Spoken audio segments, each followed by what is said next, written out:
Hey there, welcome. Thanks for joining me. If this is your first time to my channel, don't forget to subscribe and also click on that bell button so you can be notified every time I upload a new video. And if you enjoyed this tutorial, don't forget to give me a big thumbs up and share with friends and family.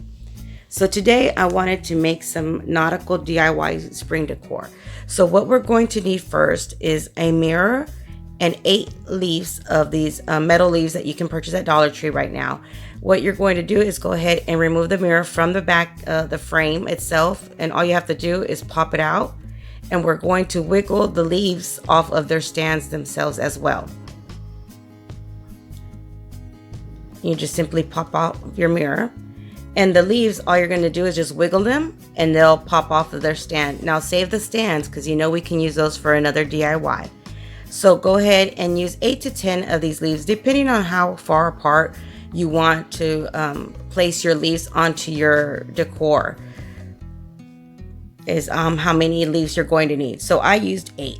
Go ahead and spray paint all your leaves in your frame of your mirror the color of your choice. I ended up spray painting them all white. Once they're completely dry, just bring them back in and remove the mirror from the back of the backing of your mirror. And then what we're going to do is glue our mirror onto our frame itself using some permanent glue. I'm using E6000. So just go ahead and run a line of your permanent glue around the rim, the inner rim of your frame.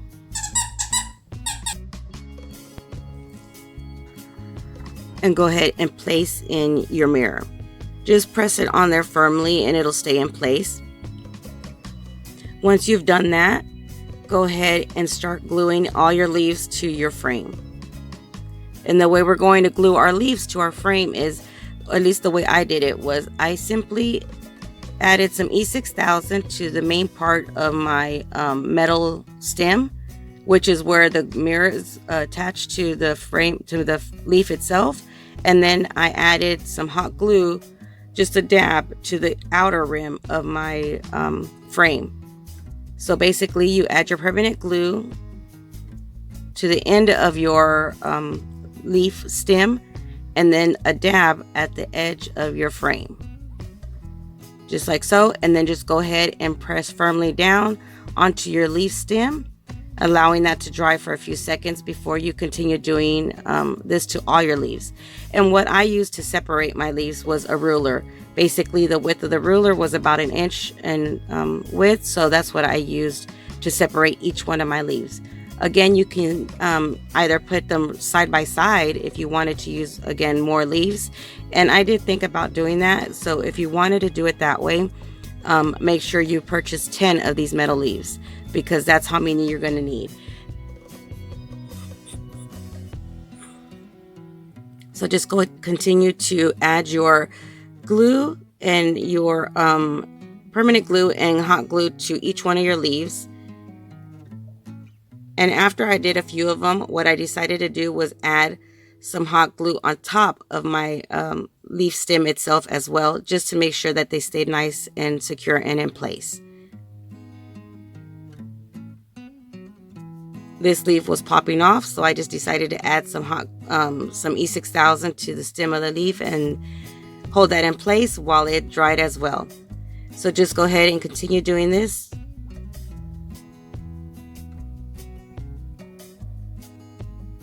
And as you can tell, I didn't spray paint the back of my leaves. I didn't feel like I needed to. I just spray painted, made sure that all the sides of the leaves were spray painted. But if you don't feel comfortable, make sure you do spray paint the back of your leaves then. Once they're all dry and they're all nice and secure onto your mirror, all your leaves, go ahead and add some E6000 and a generous amount of hot glue to the back of your mirror. And then just press firmly to the back of the frame that came with the mirror back onto your decor. Go ahead and allow that to dry, and then you can just flip it over and place it wherever you like. You have 2 different options, or I'm sure you have more, but the 2 different options that I thought of was, one, you can hang it and use it just as a mirror, which looks really pretty, or 2, which the way I'm going to use it is on a table, and I'm going to use it as a candle holder. Which way will you be using yours? Okay, so the second DIY we're going to be making today is, I saw this at Hobby Lobby and I thought it was so cute and so adorable, so I decided to go ahead and make my version of one. Go ahead and grab some of these black rocks, the larger, I don't think they're pebble rocks, but the larger rocks from Dollar Tree or from your outdoors if you have any. Just grab 3 of the ones that you like and go ahead and paint them pink. And I'm using the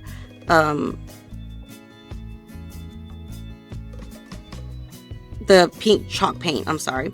So just go ahead and paint them the color of your choice. Well, I'm sorry, pink. And then grab one of these square signs or any kind of wooden sign that you can get or that you have. You can even use the paint canvases if you like. And I'm recycling this sign and I'm going to go ahead and paint it all white.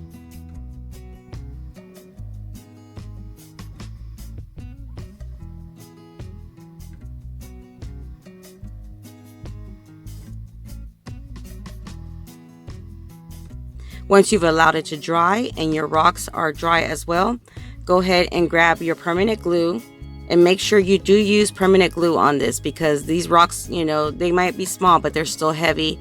So just go ahead and get whatever permanent glue you'd like to use.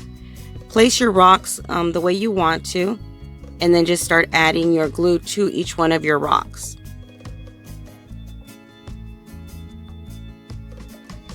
And I did add a good amount of my permanent glue, and then I'm just going to go ahead and put some hot glue on each one of the rocks as well. And just flip them over and glue them onto your frame or your picture.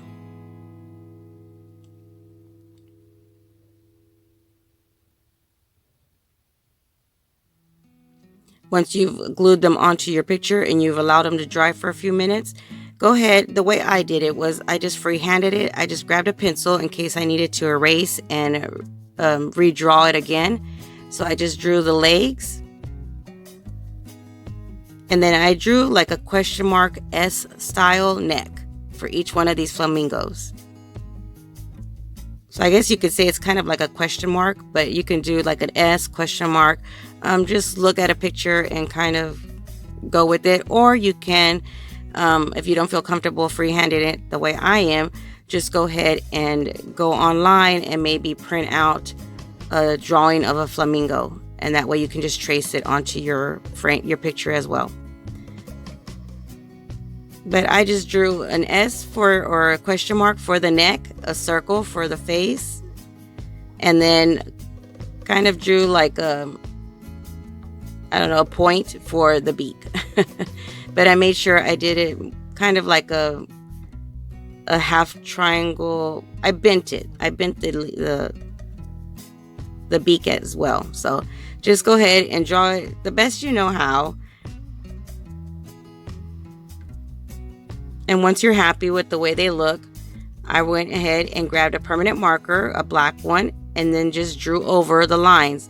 And if I didn't trace over the lines, I just went ahead and erased them, whatever lines you could still see from my pencil once I was done with my permanent marker.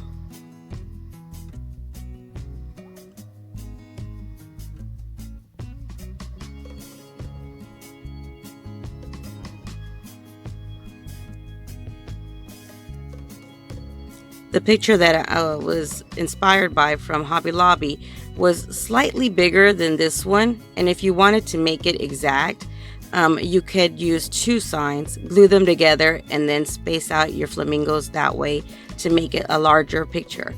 But I thought this was perfectly fine.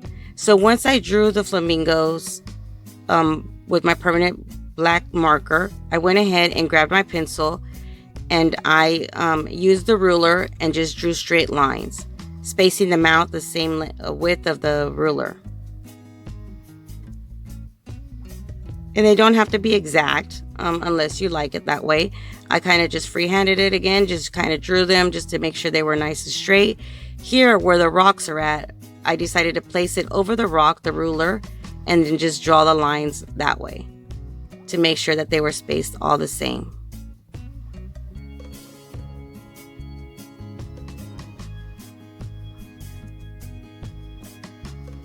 after I was done, I thought about maybe spacing. I should have spaced them out like divided it 2 spaces from the ruler, but it still worked out.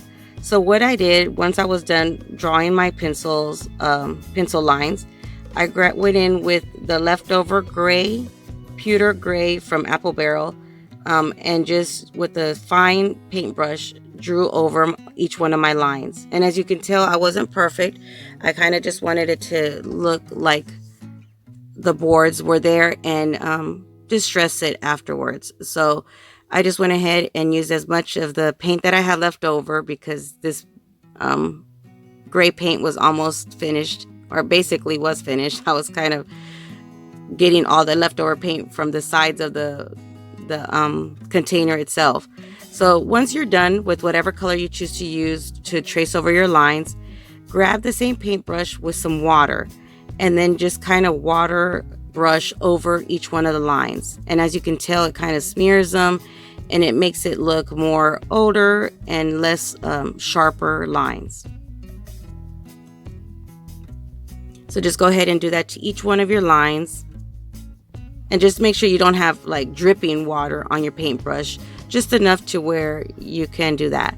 So once I was done doing that, I went ahead with the wet cloth and just wiped it all down, kind of smeared it around, made sure the lines were a little bit lighter where they were too dark, and just do it as much as you like or as little based on your style. Once I was happy with that, I went in with the same small paintbrush and just brushed on some white paint.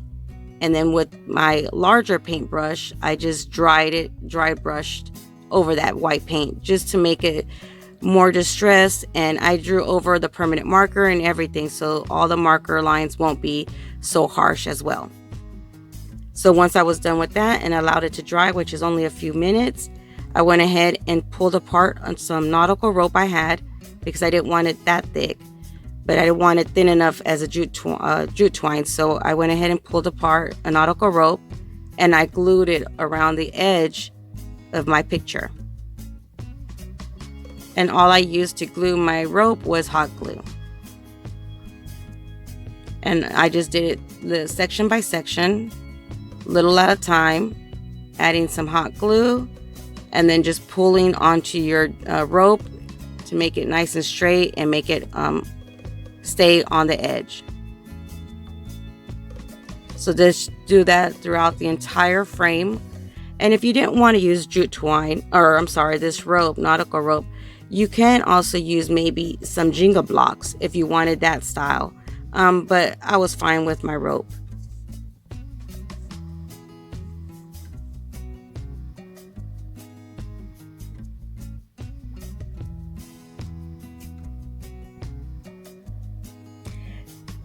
Stay tuned for my next tutorial. The next tutorial, basically, I'm not sure if I'm going to do a DIY, but I'm going to give you guys an update on my living room makeover and show you some pictures of things that I've been doing and kind of just let you know where I'm at right now and where I'm going with my decor. So I'm super excited about that, and hopefully you guys will want to watch that and are interested in my update of my living room.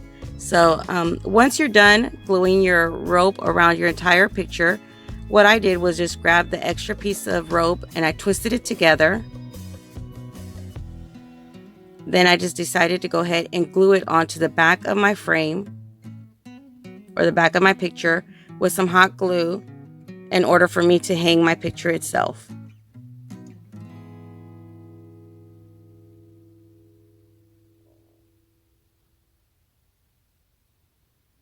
Just remove any of the extra rope from the back. Make sure you have enough hot glue. You might want to add another layer of hot glue over the rope.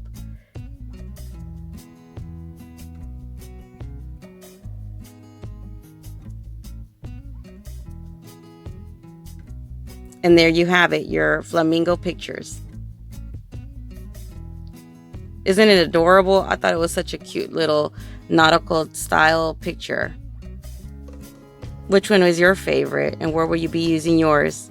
I hope you enjoyed. Until next time, stay blessed. Bye.